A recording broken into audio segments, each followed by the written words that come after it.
Have you ever wanted to branch out? Branch out? What does that mean? Branch out is like a business idiom. What? Yeah, a business idiom.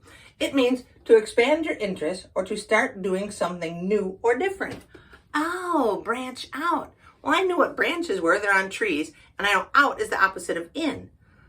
But branch out has nothing to do with trees. Not really. It means to expand your interest or to start doing something new or different. Why didn't you just say so? I did. I said branch out.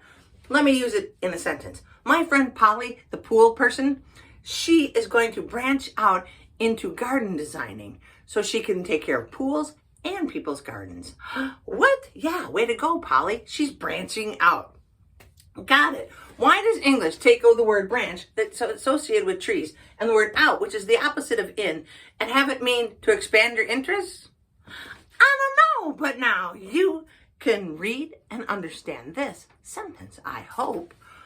My friend Tim the tree trimmer wants to branch out into garden designing. What? Come on, English. What do you want to branch out into? Leave it in the comments.